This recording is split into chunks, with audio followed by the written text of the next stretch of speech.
Continuamos entonces.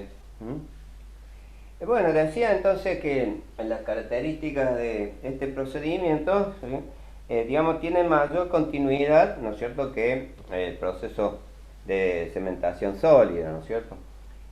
Porque, lógicamente, en la cuba, ¿no es cierto?, donde realizamos el tratamiento correspondiente.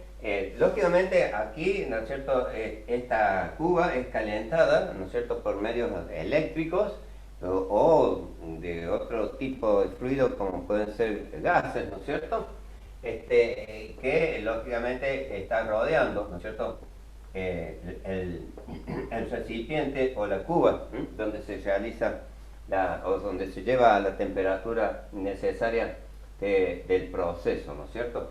Y luego, ¿no es cierto?, de esto, ¿no es cierto?, vamos a tener, digamos, una cuba al lado, ¿no es cierto?, donde vamos a tener una temperatura ligeramente menor, 30 o 40 grados, según la característica de la pieza, donde vamos a realizar el proceso de temple, de temple.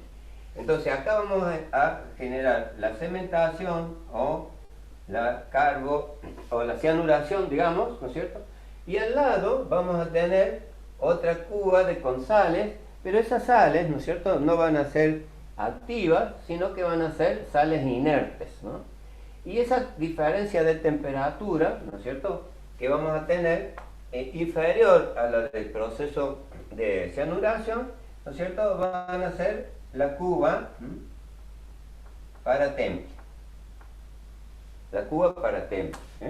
Entonces yo levanto la carga, lógicamente el medio mecánico que corresponda, puede ser un guinche, ¿no es cierto? Levanto la temperatura, me traslado a la nueva cuba para templar. Ahí tenemos una diferencia de temperatura, como digo, 30-40 grados. Estabilizo la temperatura de toda la carga, 30 o 40 grados menos, y luego, ¿no es cierto?, la levanto, ¿no es cierto?, la tengo ligeramente sobre el nivel de sales de temple y la traslado a una cuba al lado donde voy a tener, ¿no es cierto?, el medio de enfriamiento agua, ¿no es cierto?, que se va a producir, ¿no es cierto?, el temple. En realidad, la cuba de temple sería esta, ¿no es cierto? Esta sería la cuba de calentamiento para el temple. ¿Se entendió, verdad? Sí, profe. Acá sería la cuba, le vamos a poner de optimización. Y acá, ¿no es cierto?, el agua de temple. Para no borrarles directamente todas las ecuaciones químicas aquí hemos puesto, ¿no? Entonces este proceso está más automatizado, ¿no es cierto? Yo acá en la cuba de calentamiento para templar, ¿no es cierto?, se escurre un poco la sal, ¿no es cierto?, queda la pieza impecable, limpia, ¿no es cierto? Acá no se produce un desequilibrio químico como en el tratamiento anterior, ¿no es cierto?, que sale la pieza llena de carbón, hay que limpiarla un poco, ¿no es cierto? Acá sale, escurre la sal, queda la temperatura, digamos, adecuada, ¿no es cierto?, con la radiación de la temperatura, que puede ser alrededor de 820, 830 grados, ¿no es cierto? Y al sumergirla en el agua, ¿no es cierto?, queda impecable la pieza, no tiene un gris mate, ¿no es cierto?, el aspecto gris mate, ¿cierto?, justamente, que es el aspecto del tratamiento efectuado en sales, ¿no es cierto?, sale la pieza limpia. Y luego de eso ya descargamos del dispositivo las piezas y lo cargamos en un horno para hacer el destensado que mencionaba, ¿no es cierto?, que según la pieza puede estar entre 180 a 200, 220, 210 grados, ¿no es cierto?, para disminuir la tensión de la capa templada. Eso será todo el tratamiento. Bueno, esas son... Profesor, supongo que todo el mundo tendrá una máscara ahí o se hará en otro ambiente que... Sí, sí, sí. Sí, sí, sí, naturalmente. Envenena eso. ¿Eh? Es muy venenoso para el ser humano. Sí, sí, es verdad. O, Usted bien lo dice, o ¿no es cierto? cómo es el ambiente ese? ¿Es aparte? ¿Lo Sí, usa? sí, suele, digamos, en las últimas épocas, digamos, estamos hablando de los 80, 90, se empezó a utilizar cabinas, ¿no es cierto?, para el tratamiento, ¿no es cierto?, donde lógicamente había un protocolo, ¿no es cierto?, para lograr, digamos, que haya salubridad en el proceso. Pero antiguamente se sabían las cosas, ¿no es cierto?, pero tenían un comportamiento o una costumbre, ¿no es cierto?, de trabajar bajo riesgo, como eran los procedimientos antes, ¿no es cierto? Pero a medida que se puedan legislando, ¿no es cierto?, en lo que hace a seguridad del trabajo, se pusieron, digamos, a trabajar en el tema brindando instalaciones seguras. En realidad acá no hay mayores inconvenientes en la salubridad, pero sí, digamos, en el ambiente, digamos, pero sí hay que tener mucho cuidado con la manipulación, como les decía, de los elementos, ¿no es cierto? Que no se vayan a producir reacciones violentas por efecto de humedad o de saltos térmicos muy altos, ¿no es cierto? Este, pero, pero hay riesgos, ¿no es cierto?, tóxicos cuando las sales en el estado sólido, ¿no es cierto?, son el potencial, digamos, que es perjudicial para la salud, ¿no es cierto?, la toxicidad, ¿no es cierto? Y las sales, ¿no es cierto?, estas, ¿no es cierto?, fundamentalmente tienen que estar confinadas en un depósito, ¿no es cierto?, adecuado, como digo, ¿no es cierto?, porque de ahí, ¿no es cierto?, se van a cargar, ¿no es cierto?, a la instalación para que fundidas se realice el proceso.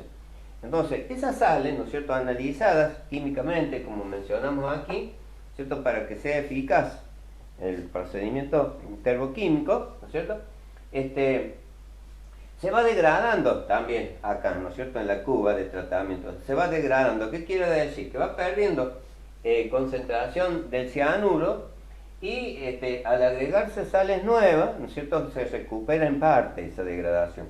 Pero a veces, ¿no es cierto?, es tal la degradación que tienen esas sales, ¿no es cierto?, que conviene desecharlas y cargar toda la cuba con sales nuevas, ¿no es cierto?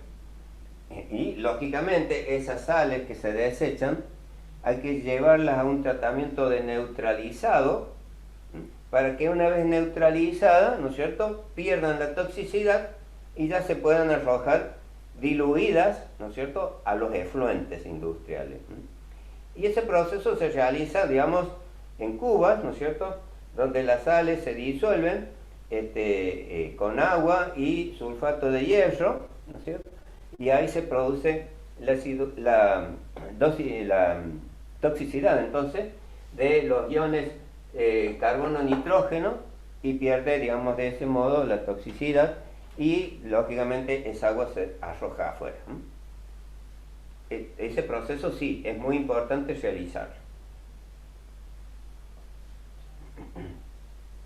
Bien, entonces esa no sé si es una aclaración interesante, ¿no es cierto? Y mientras no se ha realizado ese proceso de neutralizado, las sales se confinan en un depósito, ¿no es cierto?, al cual la gente que no son idóneas no pueden asistir ahí, ¿no? Esas son las condiciones, ¿no es cierto?, del proceso, ¿no? Y lógicamente la conducta de las personas hace, ¿no es cierto?, a los riesgos naturales, ¿no es cierto?, eh, del tema, ¿no es cierto?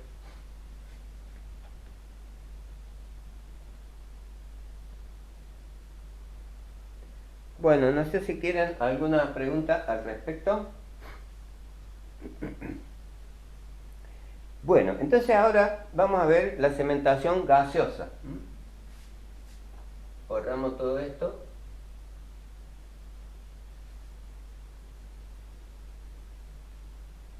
Esto, por ser un poquito más prolijo, le podemos sacar una foto para que ustedes después lo tengan a mano, aparte de la grabación, ¿sí?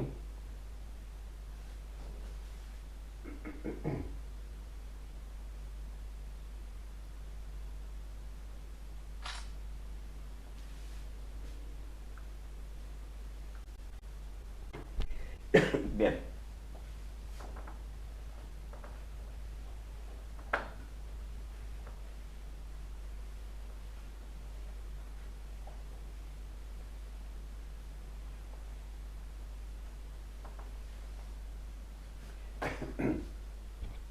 Bien, entonces acá vamos a poner cementación gaseosa.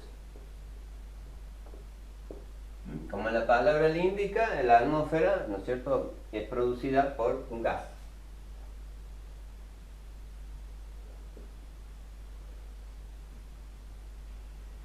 Vamos a ir directamente a la instalación.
¿Qué es eso, profe?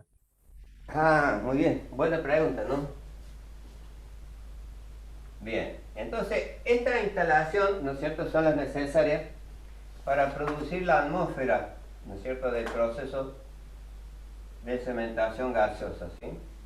Este es un generador de atmósfera, es una atmósfera especial, ¿no es cierto?, que vamos a generar, así como decíamos, las sales de relleno o el carbón, ¿no es cierto?, que producíamos en las cajas, ¿no es cierto?, a partir de esta instalación nosotros vamos a generar una composición gaseosa, ¿no es cierto?, que va a tener, digamos, una relación con el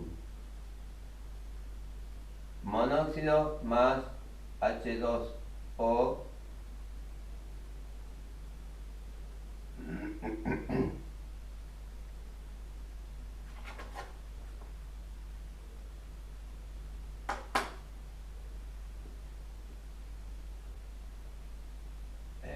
H2O. Más o menos es así, ¿no es cierto?, la relación de los gases que vamos a obtener, ¿no es cierto? Y acá vamos a tener, Profe, después le pueden sacar una foto al dibujo. bueno, sí, entonces acá vamos a estar, ¿no es cierto?,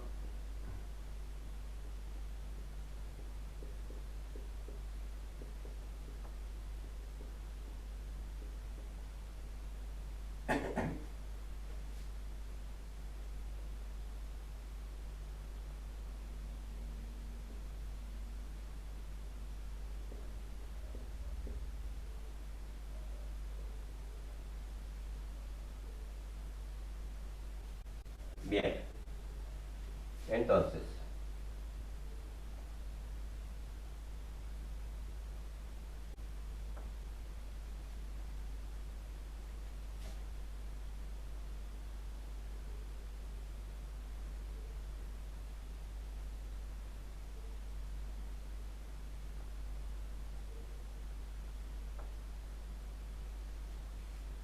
Profe, no llego a ver la letra que está mucho. bueno, acá les explico para que ustedes después lo van a leer, ¿no es cierto? Este entonces es una cámara, lógicamente esta cámara tiene chapas de acero, ¿no es cierto?, la carcasa externa, y a su vez internamente tiene refractarios, es decir, aislando, ¿no es cierto?, del exterior, ¿cierto? Estos serían quemadores de gas, ¿no es cierto?, que van a llevar esta cámara a la temperatura de 1050 grados, ¿sí? ¿Sí? A 1050 grados. A esa temperatura, ¿no es cierto?, se encuentra este tubo que tiene forma de U en esta instalación que yo estoy diseñando, diseño propio, ¿no es cierto?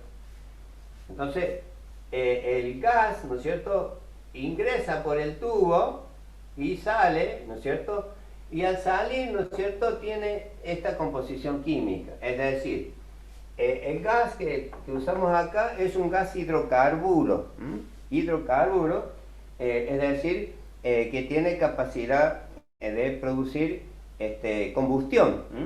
Entonces, este gas es el carbono e hidrógeno 4, ¿no es cierto?, que habíamos cargado, digamos, como una de las fórmulas que generan carbono, ¿no es cierto?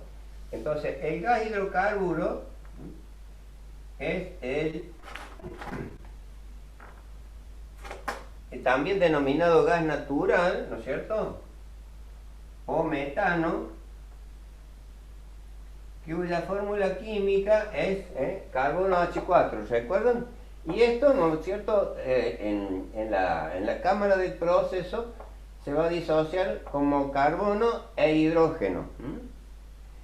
Y aire, o sea, de las cañerías de suministros, ¿no es cierto?, externo, ¿no es cierto?, en nuestra provincia, por ejemplo, que tenemos gas natural, industrial, ¿no es cierto?, de la red de ingreso, ¿no es cierto?, se va a utilizar el gas metano para combustión de los quemadores, y a su vez también una mezcla que va a ingresar por el tubo y va a salir con una composición compuesta, ¿no es cierto?, de gases.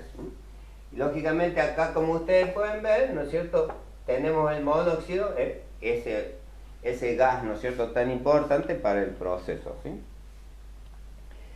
Lógicamente esta tiene una relación, ¿no es cierto?, geométrica, que resulta de justamente considerar que el porcentaje de carbono y aire, ¿no es cierto?, el porcentaje de gas, metano y aire que va a ingresar al tubo, ¿no es cierto?, es el que va a utilizar en el horno, ¿no es cierto?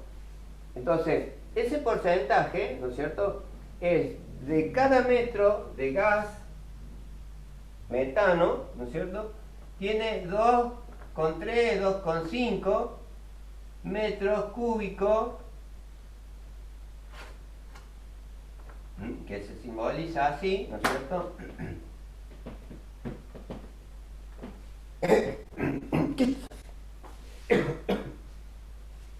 por hora, ¿no es cierto?, o sea, MNH. ¿Se entiende? O sea, por cada metro de gas metano, tiene 2,5 de aire. Sí. Perdón, un momento.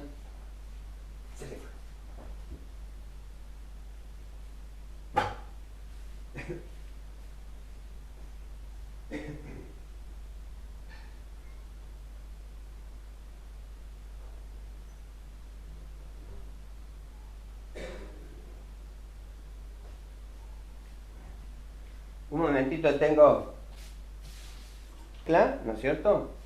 Es una mezcla denominada endotérmica. Este generador de atmósfera puede ser de dos tipos, endotérmica o exotérmica, ¿no es cierto? Es decir, el gas que va a circular por el tubo.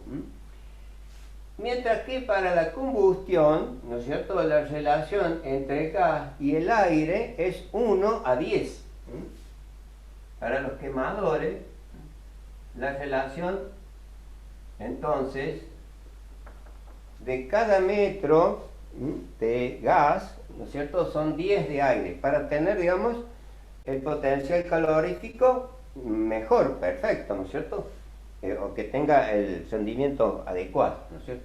En cambio acá, entonces vamos a tener mucho más rica la atmósfera de gas, ¿no es cierto? Justamente que vamos a utilizar para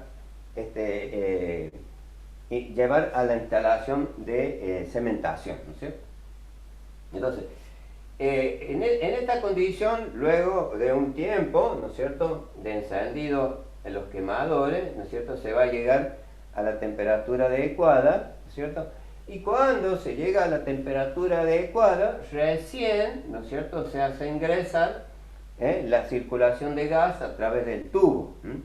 Este tubo está relleno, ¿no es cierto?, con unos bloquecitos, ¿no es cierto?, cerámicos, es decir, como si fueran refractarios, para aumentar, digamos, la superficie de reacción, ¿no es cierto?, del gas que va a circular, ¿cierto? Y de ese modo obtener, ¿no es cierto?, el gas que se denomina craquizado.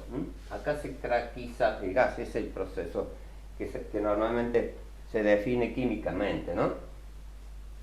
Y cuando este proceso tiene una determinada composición, donde fundamentalmente el agua o el monóxido de carbono es mínimo o tiene que ser mínimo, recién vamos a tener potencial de monóxido para que se realice el procedimiento, ¿no es cierto?, de la cementación. Ese porcentaje de monóxido nos alcanza un potencial de carbono aproximadamente de 0,6%, como en el caso de la cementación sólida. Decíamos que el carbono solo no tiene el potencial suficiente para carburar, entonces se agregaban los carbonatos. En este caso, este monóxido también tiene bajo potencial de carbono, ¿no es cierto? Y ese potencial de carbono sería, digamos, aproximadamente 0,6%, ¿no es cierto? Entonces, es como que no sería muy eficaz el procedimiento, ¿no es cierto? Entonces, este gas, ¿no es cierto?, se va a llevar al horno donde se va a realizar la cementación. Vamos a simbolizar el horno como, digamos, ¿cierto?, una instalación, por ejemplo, así, donde vamos a tener siempre la carcasa de acero, ¿no es cierto?, con sus respectivas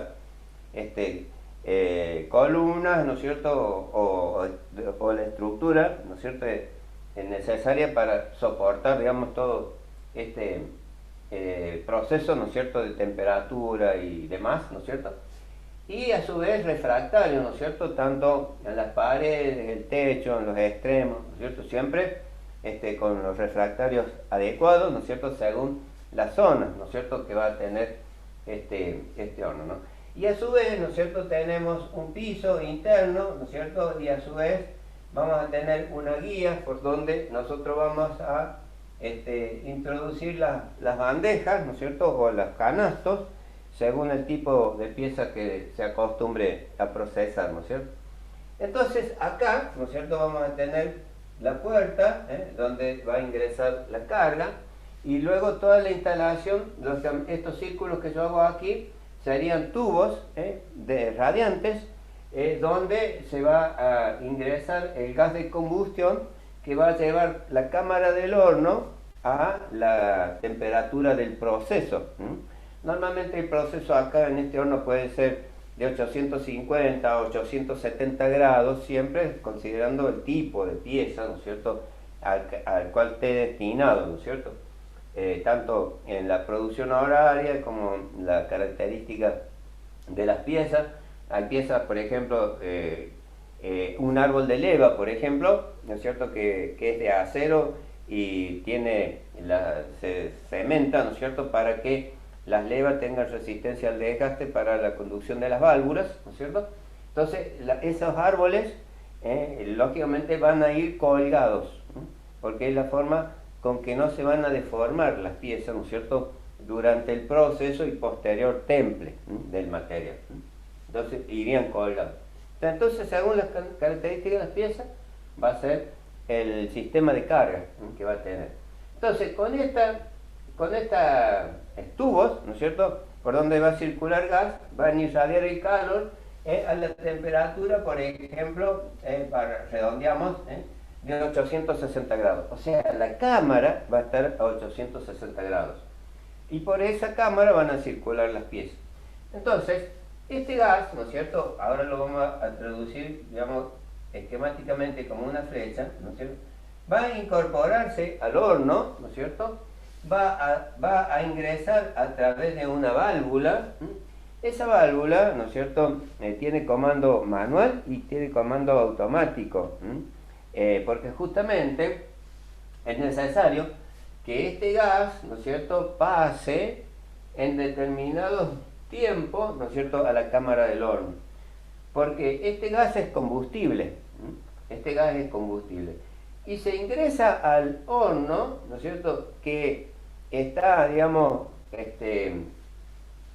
a baja temperatura y en la atmósfera, porque supuestamente recién lo estamos encendiendo al horno, ¿no es cierto?, está a baja temperatura y con aire, porque antes de encenderlo, ¿no es cierto?, ha sido abierto el horno y tiene aire, porque la atmósfera ingresa, ¿no es cierto?, la atmósfera externa ingresa y se llena de aire.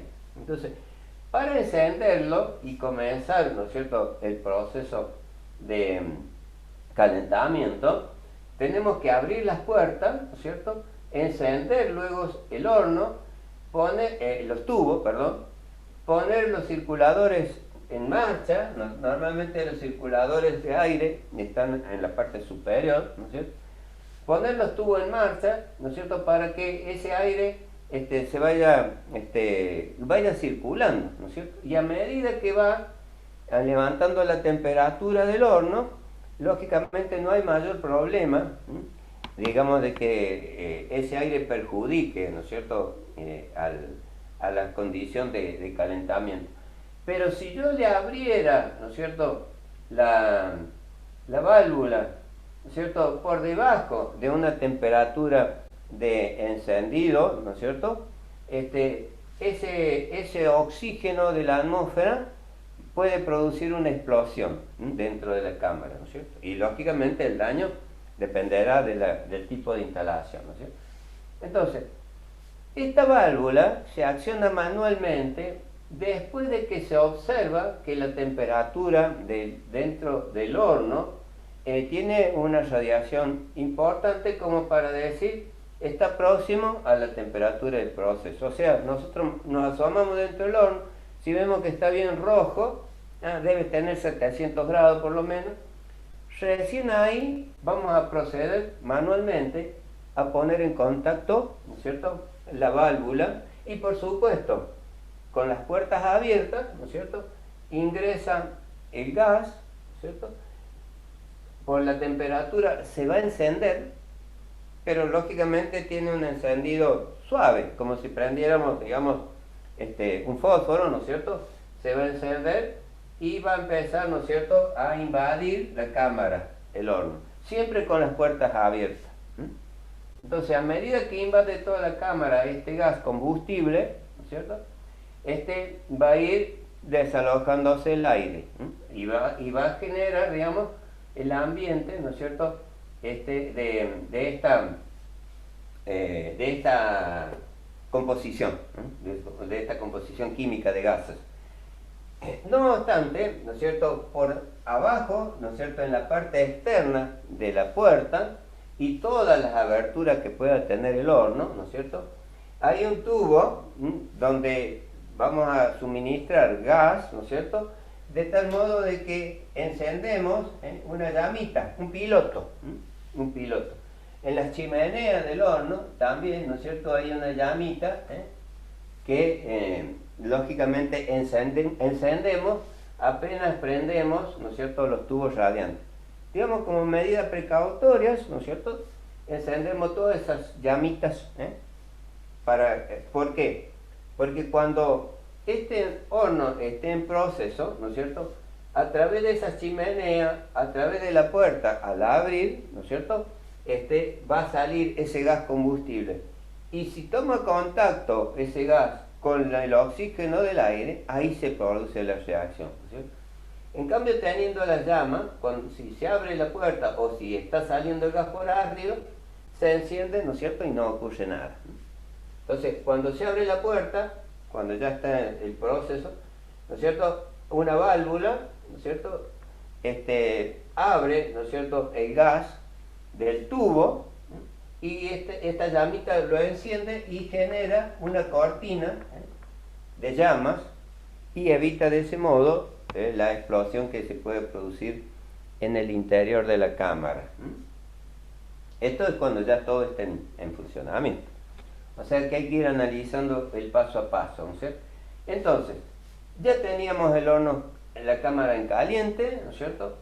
Accionamos la llave. Esta llave debe ser accionada y queda automáticamente bajo el control a través de los pirómetros que controla la temperatura interior del horno, ¿no es cierto? El pirómetro es un equipo, ¿no es cierto?, que trabaja con termocuplas, ¿no es cierto?, que van registrando la temperatura y va dibujando, digamos, el diagrama correspondiente a esa temperatura para que durante el proceso lo tengamos bajo control, ¿no es cierto?, a ese tema, ¿no?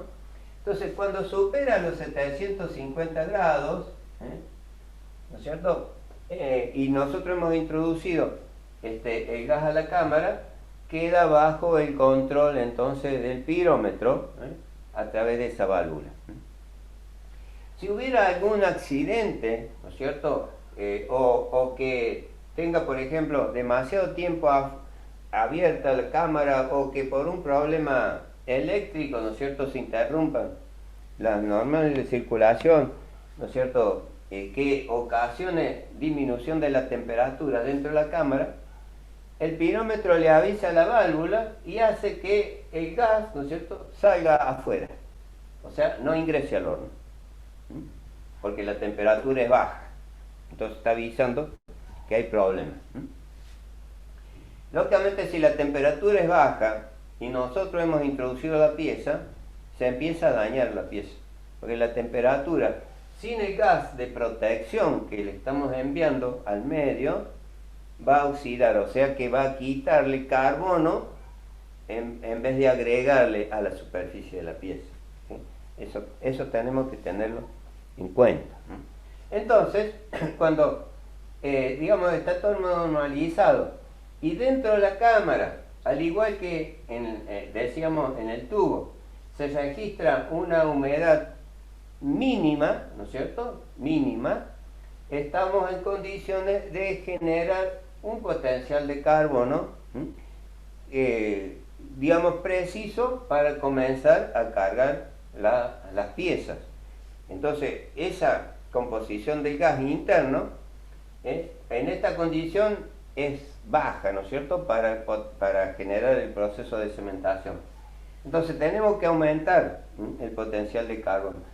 Entonces, de esta red de gas, metano, gas natural, ¿no es cierto?, supongamos que cruza por aquí, ¿no es cierto?, vamos a derivar, ¿cierto?, una instalación. Lógicamente hay que abrir una válvula de paso que es medible, o sea, una válvula de caudal, ¿no es cierto?, y le agregamos un porcentaje que incrementa, ¿no es cierto?, el potencial de carbono. Recordamos que este gas metano, ¿no es cierto?, el carbono aumenta el potencial. Y aumentando el potencial, entonces, del carbono, vamos a lograr el potencial suficiente, que decíamos que podía ser de 0,7 a 1,2% de carbono, con que debe trabajar, ¿no es cierto?, la atmósfera para cementar la pieza.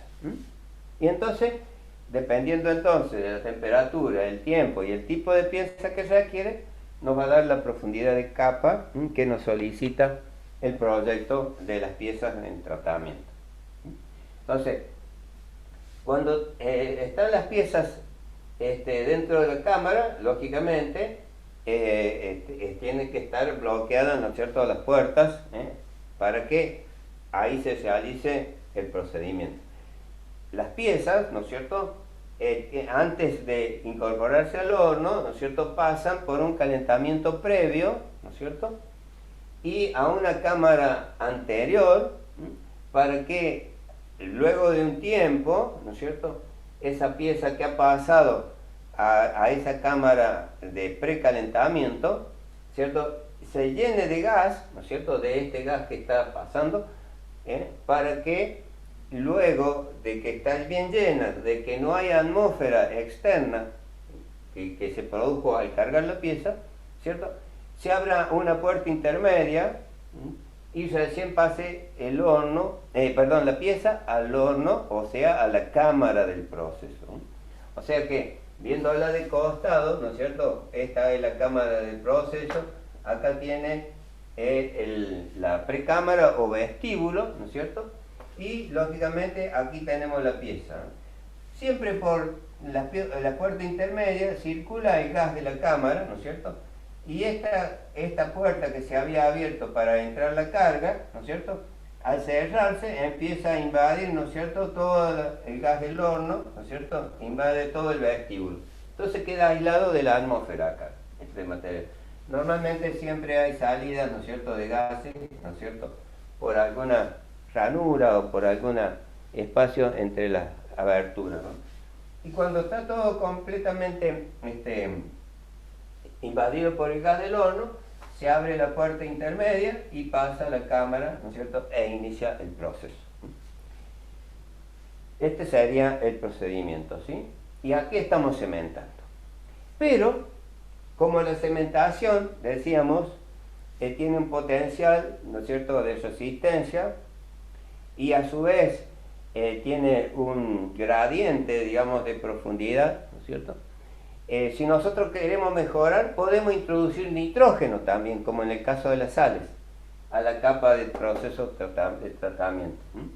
Y cuando introducimos nitrógeno, también, ¿no es cierto?, mejoramos la superficie de resistencia al desgaste de la pieza. Y ese nitrógeno, ¿no es cierto?, lo obtenemos de el gas amoníaco. El gas amoníaco es NH3. Entonces, en la cámara se va a disociar parte del nitrógeno, ¿no es cierto?, se va a incorporar a la pieza, y el hidrógeno, lógicamente, va a salir, ¿no es cierto?, como este hidrógeno, en los gases, ¿no es cierto?, residuales al exterior por la chimenea. Bueno, el nitrógeno entonces es un gas que también se incorpora a la red, ¿no es cierto?, a través del recipiente, de un garrafón, ¿no es cierto?, que lógicamente se adiciona, y el tratamiento se llama carbonitrurado. Bueno, nos estamos finalizando la clase, ya nos queda menos de un minuto. Bueno, espero que ustedes vean un poquito las fotocopias, para que cualquier duda puedan, digamos, comprender, y luego vemos el resultado, ¿sí? Bueno, gente, tengan